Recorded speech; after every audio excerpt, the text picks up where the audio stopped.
not, you say legal. We're not Legal. We're not Legal. When I say build a wall, you say tear it down. Build a wall. Tear it down. Build a wall. Tear it down. When I say stand up, you say fight back. Stand up. Fight back. Stand up. Fight back. When I say not mine, you say president, not mine. Ladies and gentlemen, it's very inspiring seeing people come together. It truly is. But also remember that the fight does not stop tonight. It continues every day of every week of every month of every year.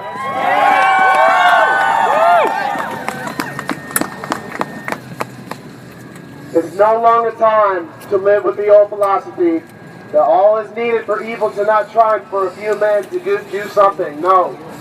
We need every man, every woman, and every child to do something every day. We must.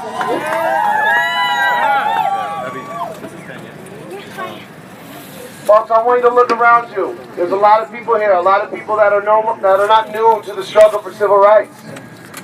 There are people here who have been on the front lines fighting for the rights of minorities, fighting for the rights of the LGBTQ community, fighting for the rights of people who have been abused by police brutality.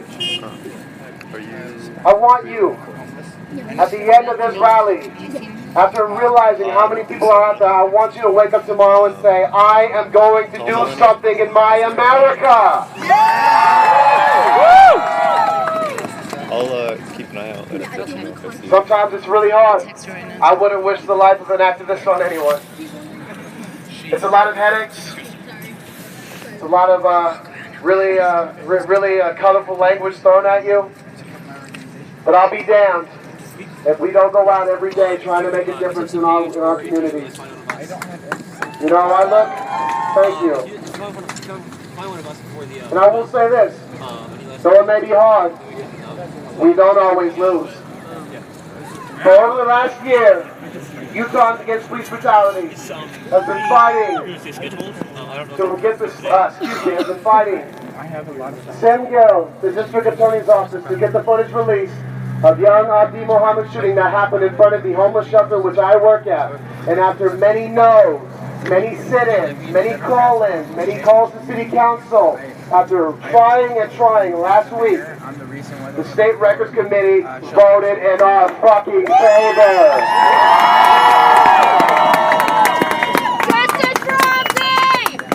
This is what I'm talking about.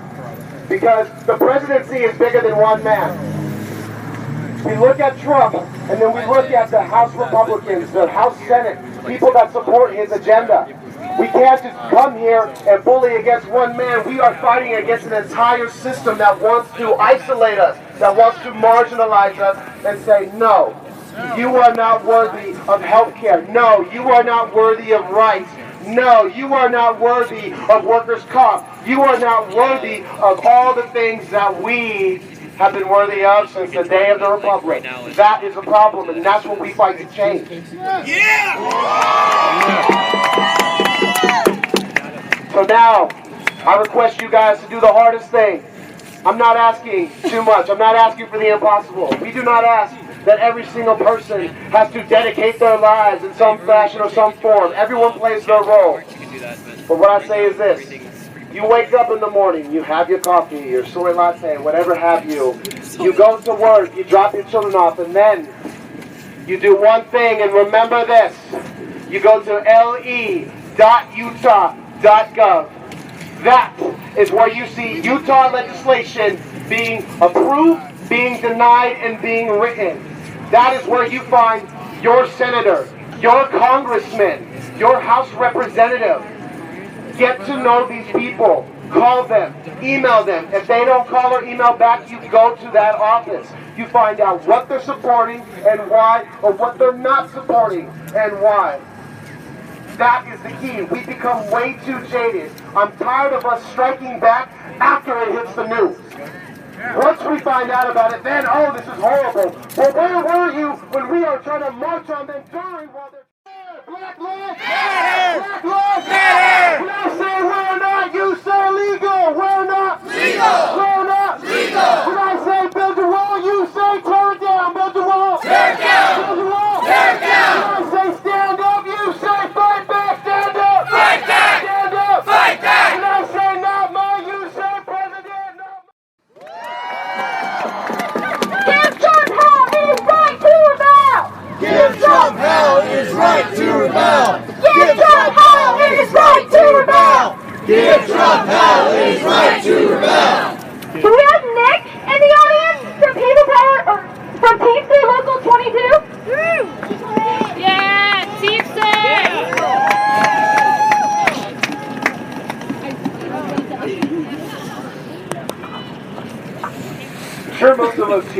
are familiar with Trump's attacks on oppressed people throughout his campaign.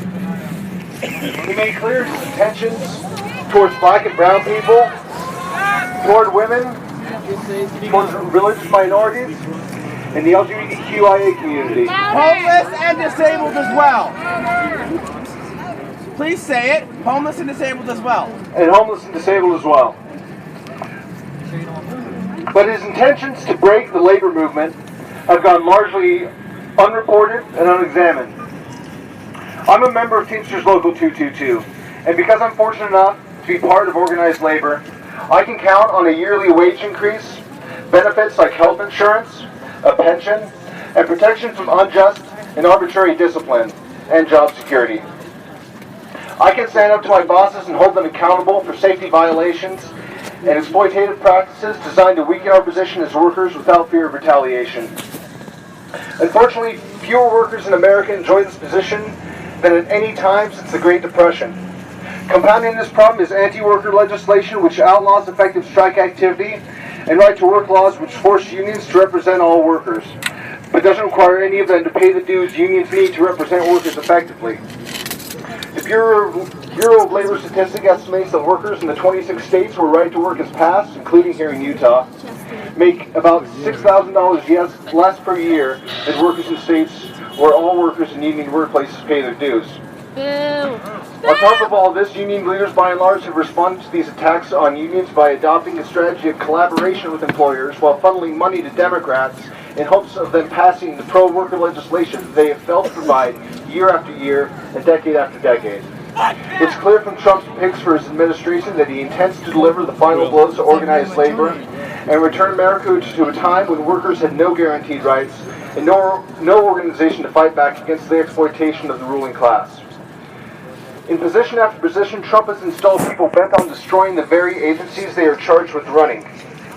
We have a climate change denier in charge of the Environmental Protection Agency. We have a billionaire Amway heiress dedicated to the privatization of schools in charge of education policy. And we have Texas oil tycoon and Governor Rick Perry. Everyone remember Rick Perry from 2012? Fuck Rick Perry! When he was asked to name the 3 agencies that he would eliminate, he had education, commerce, and he forgot the third. It was the energy department that he's now in charge of. What the fuck? And Trump's picks for labor are no different. Andy Pooster, CEO of CKE Restaurants, has been slated for Secretary of Labor. During Pooster's tenure as CEO, the Department of Labor issued 98 OSHA safety violations, including 36 that posed fatal or serious bodily harm to workers, to CKE Restaurants and subsidiaries. The Labor Department conducted numerous investigations into wage theft complaints by workers at CKE restaurants, most of which resulted in fines, settlements, and damages awarded to workers. Pooster also pledged to repeal overtime protections for workers, which were expanded under President Obama, paving the way for greater exploitation and higher profits. Pooster vocally opposes raising the federal minimum wage, currently at $7.25 per hour, which puts him in line with Trump's own position that, quote, wages are too high for workers in the U.S. Support for national right-to-work legislation, along with other anti-union laws like the Employee Reform Act and Trump's proposed cabinet, go beyond Pooster. Billionaire Betsy DeVos, tapped by Trump for Secretary of Education, was the main financial backer of Michigan's 2012 right-to-work law. Despite Trump decrying factory jobs being shipped overseas, he picked free trade advocate Wilbur Ross for Commerce Secretary. But all this pales in comparison to the Republican goal of passing national right-to-work legislation. This would subject unions across the country to the same crushing rules now on the books here in Utah and in 25 other states. While bills were introduced in 2015 to pass this draconian agenda, they went nowhere in the face of an inevitable veto by Obama. Now with national right to work on the top of Trump's agenda and a Republican-controlled Congress, the only hope of killing it is our resistance. Our only hope of fighting Trump's agenda is organizing. Only by establishing the institutions independent of the political and economic elite, which unite working class and oppressed people to fight for our collective liberation, do we have hope of establishing and protecting our power. As important as it is to attend protests like these, it is even more important to attend weekly meetings of organizations like SDS and UAPB. If we are to advance our interests as workers, it is vital to talk to your coworkers about the power of unions. We need to educate ourselves about the history and strategy of the labor movement. Consider the risks and benefits of organizing your workplace, or if you're already in your workplace, take the lead on struggles on the shop floor. The struggle does not take place once every 4 years on election day. It does not take place once every few weeks at a protest. It takes place every day in our places of work and in our communities. I ask you all to commit yourself to the daily struggle. Will you commit to struggle? Yes! Will you commit to organize? Yes! Will you commit to fight? Give Trump hell, his right to rebel! Give Trump hell his right to rebel! Give Trump hell, his right to rebel! Give Trump hell his right to Charge of departments like labor, education, and the Secretary of State. Fuck that! Fuck that, right? Trump has lied to the American people when he said that he was outside the corruption of national politics. You guys can talk to me. He's the one who's corrupted! He's totally corrupt, are you kidding me? completely corrupt! No, I'm just. He has Pardon me. tricked his supporters into thinking that he is looking out for them, their jobs, and their way of life. In reality, his agenda intends to take power away from all working people by means of union busting, cutting wages, and making it difficult for people to have access to health care. He is the swamp! Aw, Feel it! thank you. Trump has no experience in politics. He intends to run the United States like he would run a business, which, as you can see from his 3 bankruptcies, he's not very good at it. What does that say for a country that is already heavily in debt and still recovering from a recession? Massive unemployment, inflation, homelessness, and economic crisis. Trump's far-right agenda is all about forcing everyone who isn't like him into submission and turn the power over to the ruling class. Already, we are starting to see laws legalizing discrimination against people who have had abortions and transgender patients.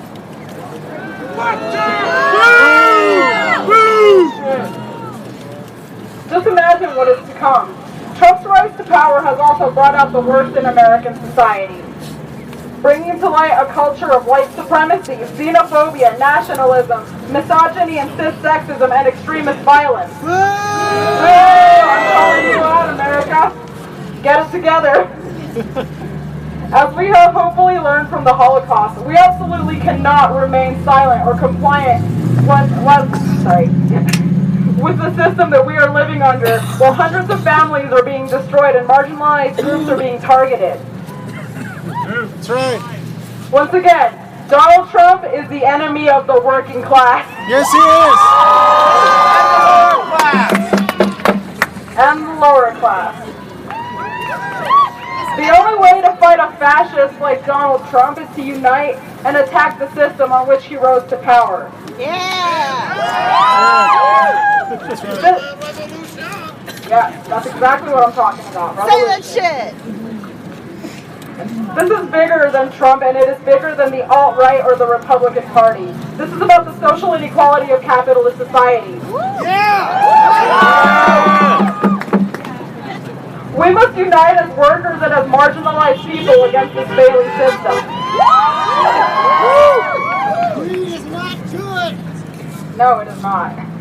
The People's Power Assembly of Utah stands in solidarity with the Muslim, Black, Latinx, female, LGBTQ, and disabled working class against Donald Trump's resume and forever in the struggle for liberation.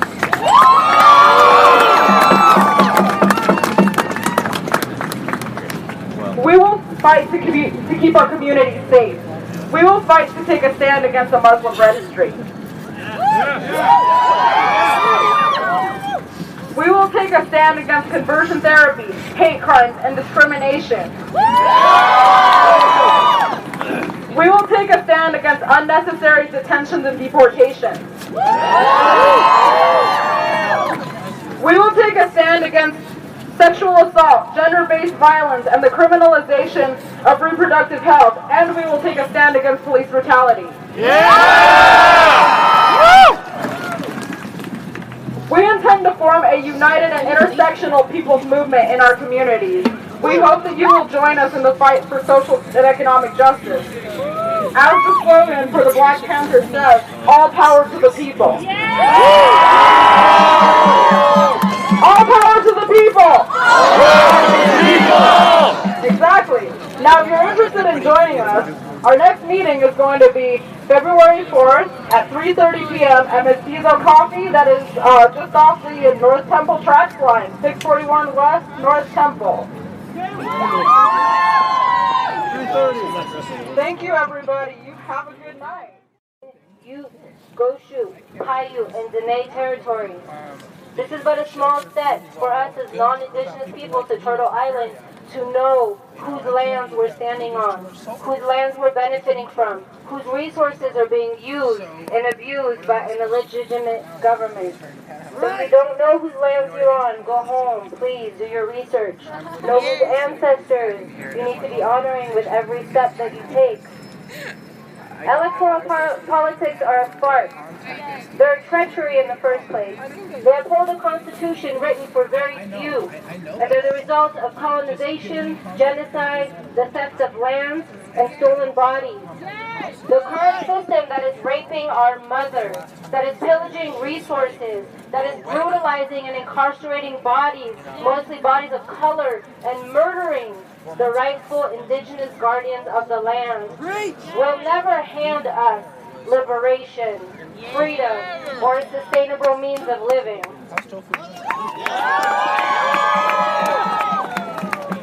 As people of color, structures were never set up for us to survive, let alone thrive as a whole people. For those feeling the outrage and the fear sinking in today with this election, with this clown that's taken office, know that shit has been urgent and terrifying for real time for some of us.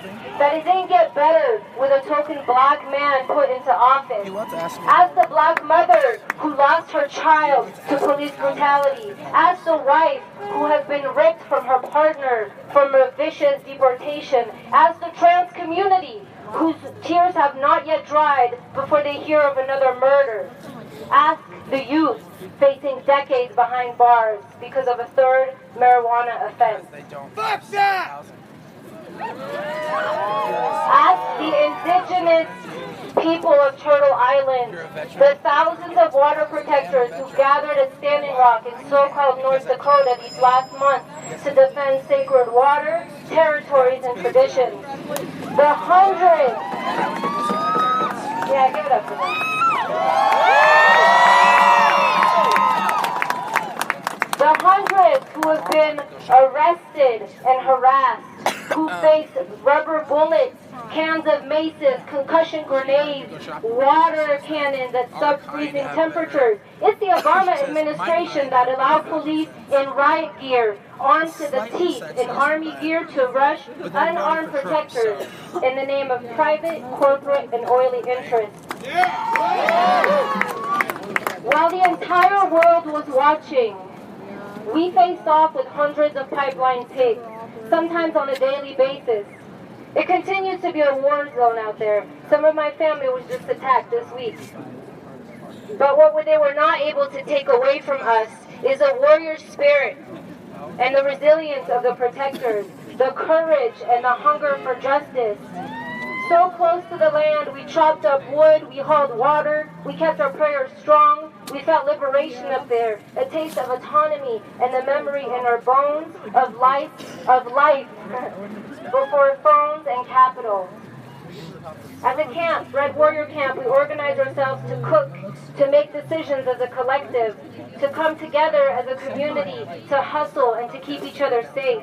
We got to sharpen our tools, we got to nourish our spirit of resistance and put into practice a sliver of the vision for the world we want to move into, beyond this death culture and its sociopath puppets. Woo! Yeah, Red Warrior! Yeah!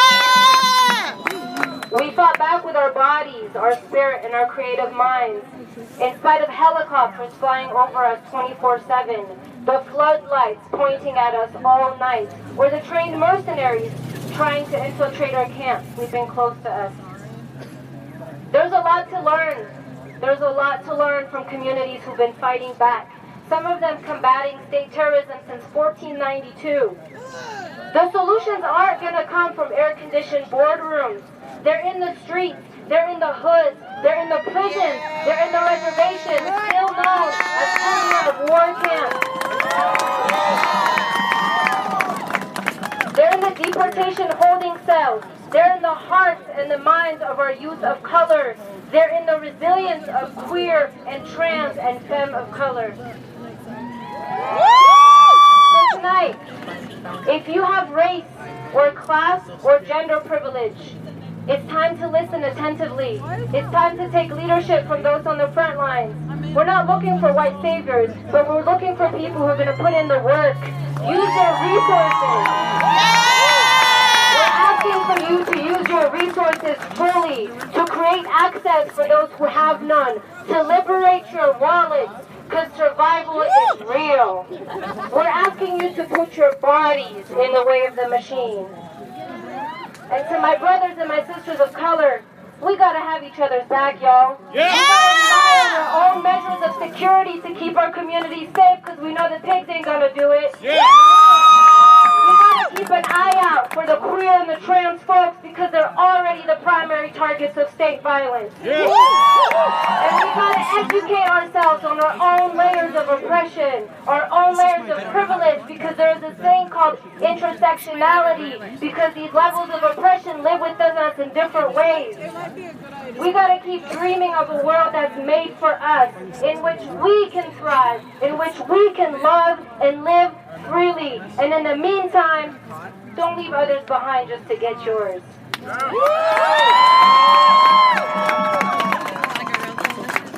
So to all of us, it's gonna take more than our words and our good intentions.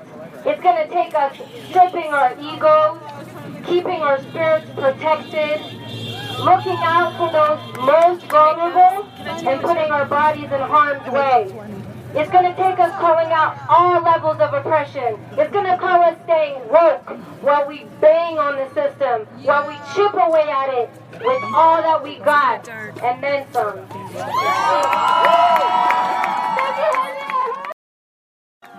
Trump is threatening our freedom and our safety, and will we stand for it? No! No! The day after the election, I had a Latina friend who was scared she was going to get harassed, like many others, just because of the color of her skin. I had another friend who was worried that he will no longer be able to marry the man he loves, and I had an entire gender studies class worried they would not be able to afford birth control if Obamacare is repealed. Is that shit okay? No! My body, it's my choice! But I also have friends that in this time of fear and uncertainty tell me that we need to get moving. We need to keep organizing, and we need to take to the streets and show Trump and his cronies that the people hold the power, and we can use that power right here, right now. We are going to tell Trump that we will not allow his racist, sexist, and ableist policies in our state and our country. In November, I was afraid, but now I am ready. I am ready to march. I am ready to protest. And I am ready to fucking tell Trump to back off. The people united will never be defeated.